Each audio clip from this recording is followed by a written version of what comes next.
Good day, I'm Stephen McHugh, and this is your JIS News for Tuesday, June 13, 2023.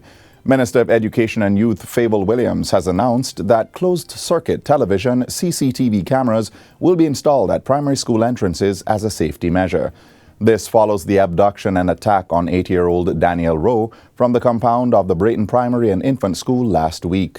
She later succumbed to injuries received. Minister Williams says the installation of camera systems will help prevent a reoccurrence of such a crime, or at the very least, provide footage that will assist in the investigation of the offenders. I know that traditionally we've not had safety cameras, CCTV, in our primary schools.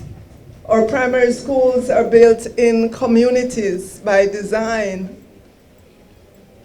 Our children live, most of them, within walking distance of our primary schools. We've generally reserved CCTV or safety cameras for high schools, especially those in vulnerable areas. But this morning, having seen what has happened here at this very quiet primary and infant school, we have to begin to increase the safety and the security at our primary schools. Minister Williams was speaking yesterday at a devotion held at the institution in remembrance of little Danielle. The Portmore Municipal Corporation has pledged to work with the Education Ministry to provide CCTV cameras to cover the Brayton Primary compound and other schools within the community. We have started in some of the primary school already. So what we are going to do, we are going to now look at the ones that don't have the cameras.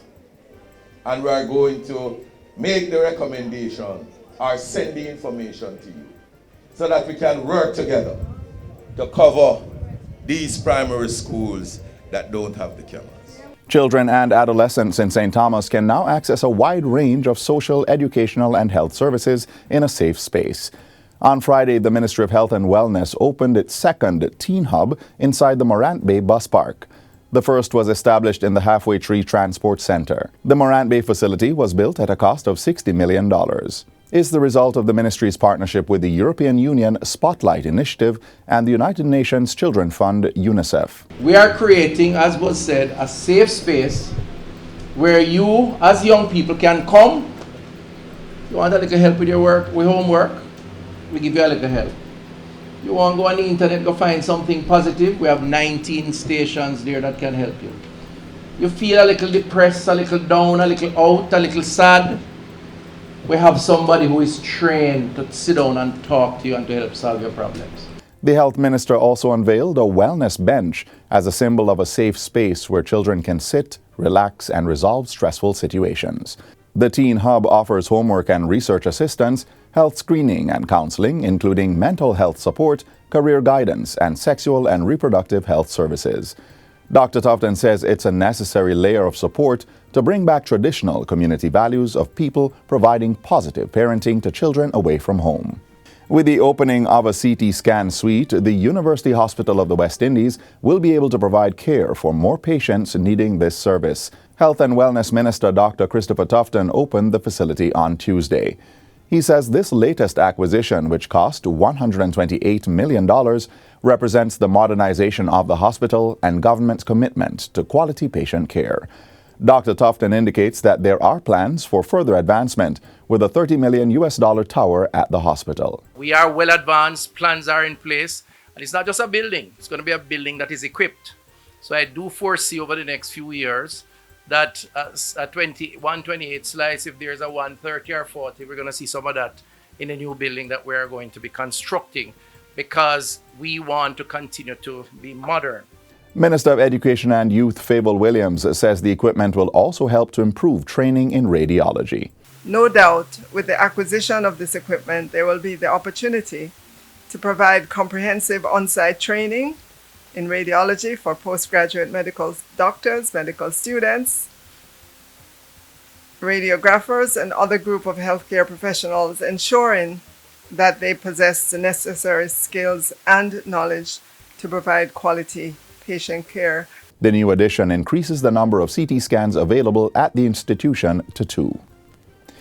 Minister of Industry, Investment and Commerce, Senator Aubin Hill, says his ministry is committed to a mandate of pushing Jamaica higher up the value chain of service delivery in business process outsourcing.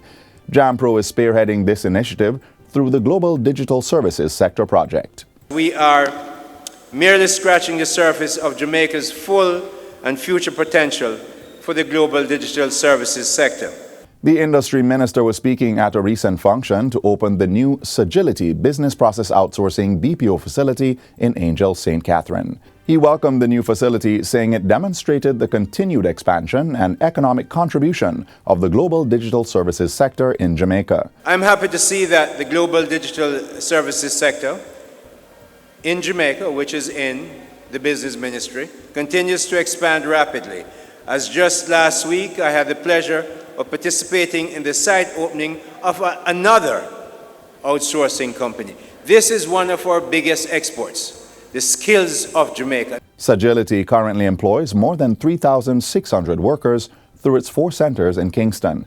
This new facility will employ over 1,200 persons, generating significant income within the parish of St. Catherine. And finally, government will be providing support to establish a green financing model for the preservation of the Hope Botanical Gardens. Minister without portfolio in the Ministry of Economic Growth and Job Creation, Senator Matthew Samuda, made the announcement recently. He was speaking at the Hope Gardens' 150th Anniversary Public Forum on Urban Green Spaces. Hope Gardens is managed by the Nature Preservation Foundation, a non-governmental organization. There are a number of blended finance options that we'll have to explore. And what I commit to the Preservation Foundation is that I'll make myself and my office available to you to design the appropriate mechanisms that allow us to raise international funds, to get the appropriate government allocations, and indeed to engage the private sector. Senator Samuda says the ministry will also undertake several initiatives for the long-term preservation of the gardens with support from the Ministry of Agriculture. I had a meeting with newly returned Minister of Agriculture, Floyd Green, in relation to allocation of resources for Hope Gardens. There are some things within the capacity of the Ministry of Economic Growth and Job Creation by way of roadways, drainage, and some supporting infrastructure that will make things easier. We'll be looking at those through the supplementary estimates later in this year. And that's it for JIS News Today. I'm Stephen McHugh. Thanks for watching.